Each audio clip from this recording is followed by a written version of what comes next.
지금부터라도 주식을 계속 모아야 된다는 거죠. 조만간 이제 한번 몰빵할 때가 오지 않았을까? 한 6월까지는 좀 기다려야 될 것 같고요. 6월 이후에는 적극적으로 사도 되지 않을까 싶습니다.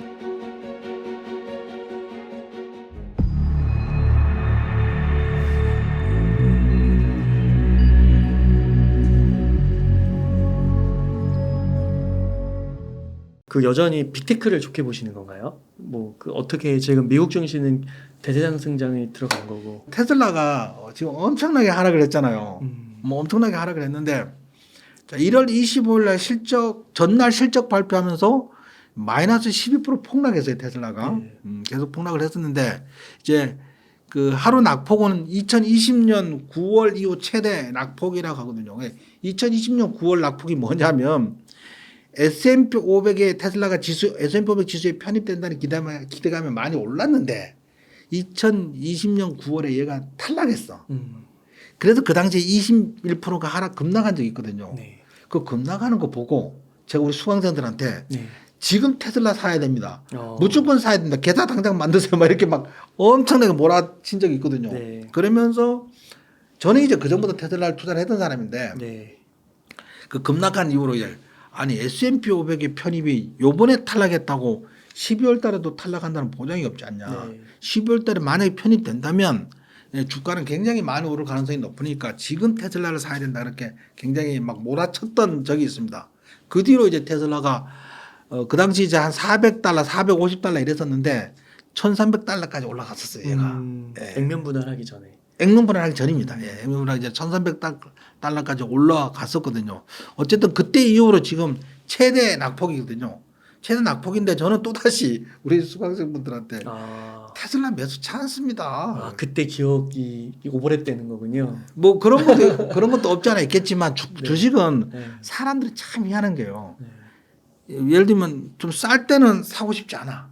근데 얘가 한 400달러 가까이 되면 그때 막 사고 싶어. 그렇죠. 사람이 이상하잖아요. 그죠? 네. 주식은 그렇게 하면 안 된다는 거지. 자, 주식 투자에 성공을 하려면 성공이란 말 자체가 남들보다 다르다는 의미잖아요. 성공 말 단어가 남들하고 똑같다는 의미가 아니잖아요. 네. 나만 성공하는 거지. 다 똑같이 돈 벌면 성공이라고 말 안 하잖아. 네.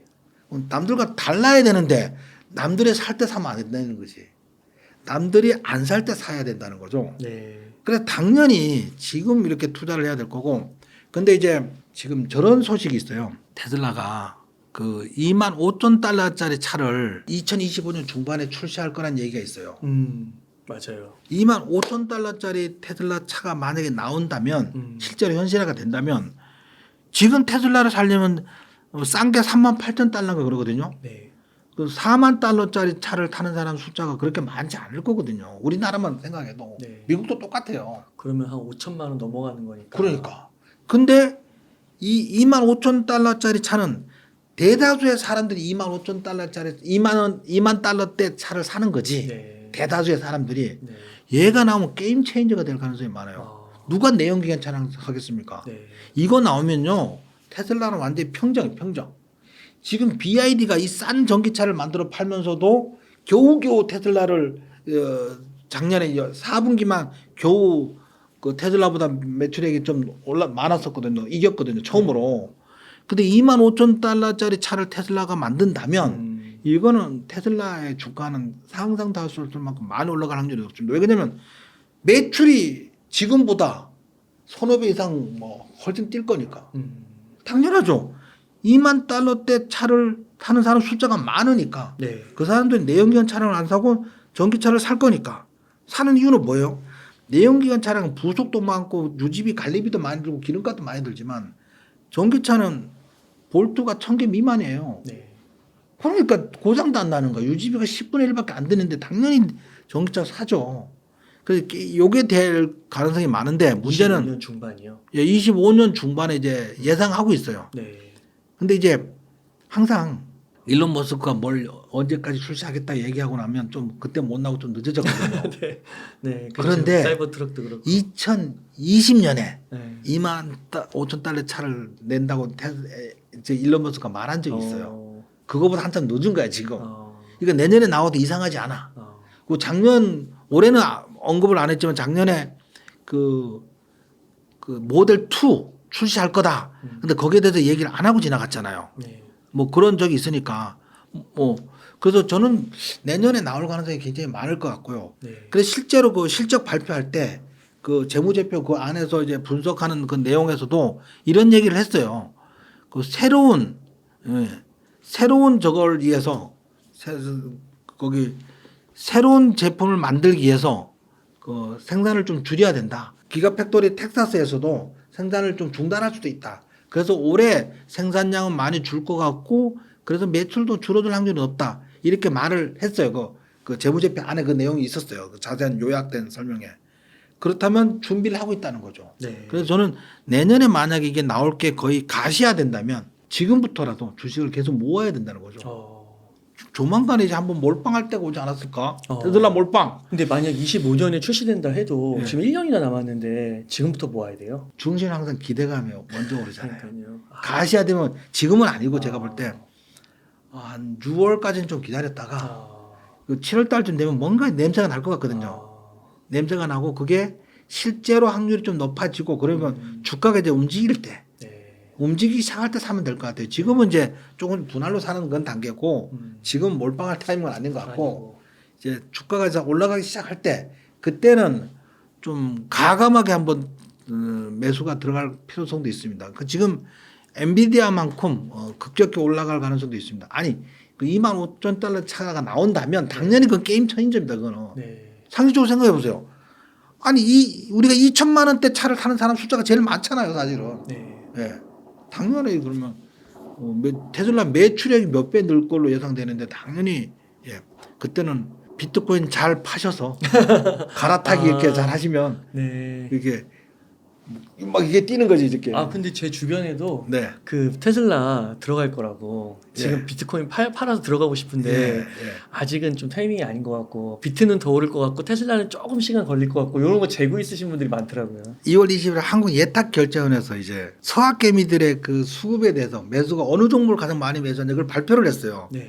근데 올해 서학개미들이 올해 가장 많이 매수한 종목이 테슬라라고 합니다. 그래요? 무려 이야. 8,500원어치 샀대요. 와, 사람들이 다나 보네요. 다 아는 거죠. 이제 테슬라가 그 테슬라를 산 사람도 많고 테슬라를 추종하는 ETF 그 1위가 테슬라 4위, 5위가 테슬라를 추종하는 ETF라고 합니다. 그래서 그래요? 거기에 관련된 종목을 무려 805,000원어치나 사서 다른 종목보다 테슬라가 서학개미 매수 1위. 이번에 하락장에 더 많이 샀다는 거죠. 야. 이제 테슬라 차량 판매 감소 등 실적 악화와 금리 인하 기대감에 이제 악재가 불거지면서 급락했는데 사람들이 이 테슬라에 무진장 많이 샀다고 합니다. 이제 아는 거죠, 이제 아는 사람은. 네. 아직 초보자들은 뭐 무서워할 수도 있겠지만 어쨌든 이제 테슬라에 대한 악평이 지금 계속 쏟아지고 있거든요. 그 월가의 그 테슬라의 진심인 그 웨드 부시의 댄 아이브즈 이 사람이 이제 나오시더라고요. 테슬라가 월가의 의뢰를 증폭시키고 있는 가운데 이제 가격 인하와 순익 구조, 그다음에 전기차 수요에 대한 답변을 전혀 내놓지 않고 있다. 왜 입 다물고 있느냐? 뭔가 한마디 해라. 뭐 이렇게 얘기하는 거고. 모건 스탠리에서도 향후 6개월에서 12개월 동안 테슬라의 주가가 약세를 보일 것으로 전망했고요. 네. 저도 예를 들면 실적 발표가 이제 뭐 1분기 하든지 상반기 실적 발표가 나오면 판매 생산량이 줄 거잖아요. 네. 생산량이 줄면 당연히 판매가 줄 거고 생산량이 줄면 당연히 주가가 내리겠죠. 네.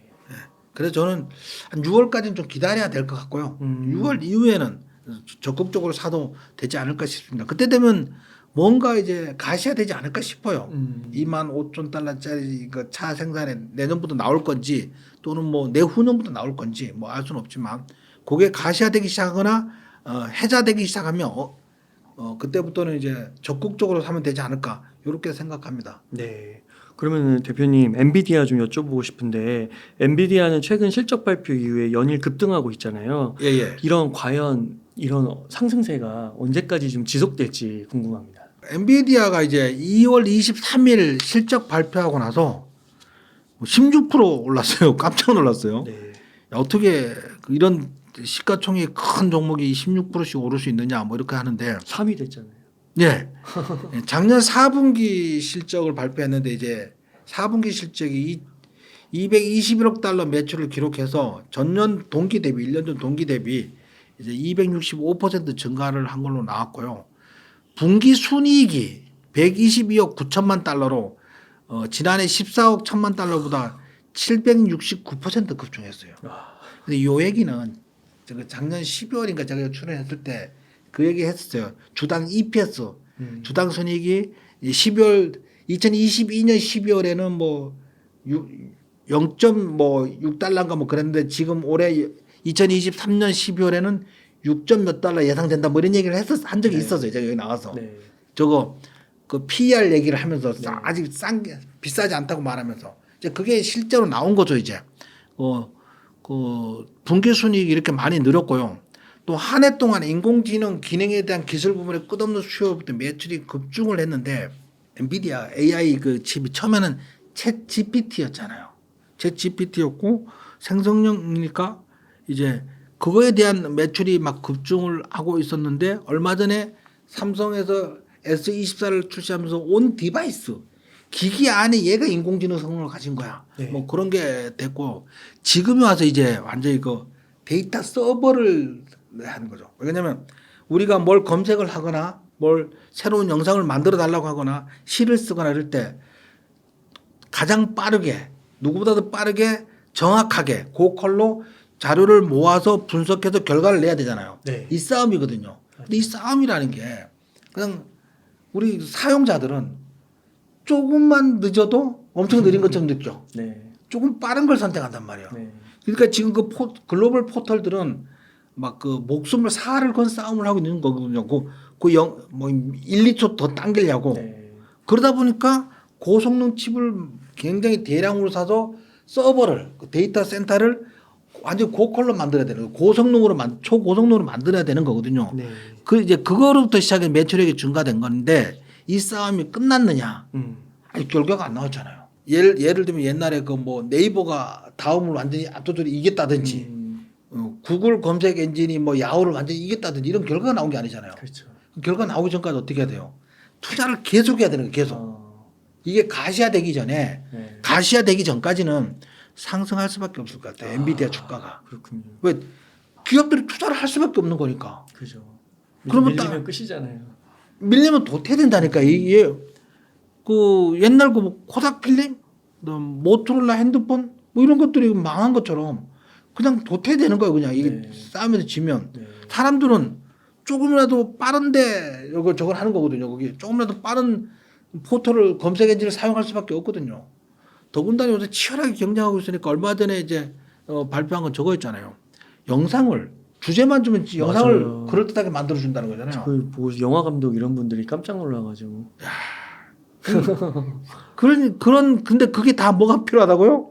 AI 예. 반도체 칩. 고성능 칩이 필요한 겁니다. 그래서 저는 이제 지금 엔비디아를 적극적으로 막 투자할 때는 아니고 단계가 많이 올랐으니까 아까 앞에서 잠깐 말씀드렸는데 지금 상태에서 산다면 좀 비중을 한 20% 30% 미만 좀 사야 될 것 같고요. 네. 뭐 그냥 올라갈 수도 있으니까. 네. 하지만 적극적으로 살 때는 아니고 많이 올랐으니까 단기간에 연초 들어서 한 70% 올랐으니까요. 그러고 조정이 나왔을 때 가격 조정이든 기간 조정이든 일단 시간이 필요해.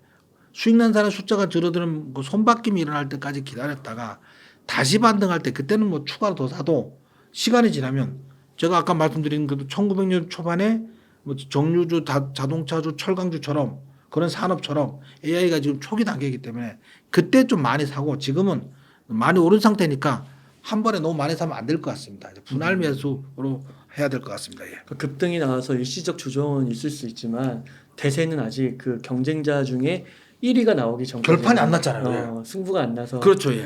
우선 간다. 예. 아 그렇군요. 명쾌하십니다.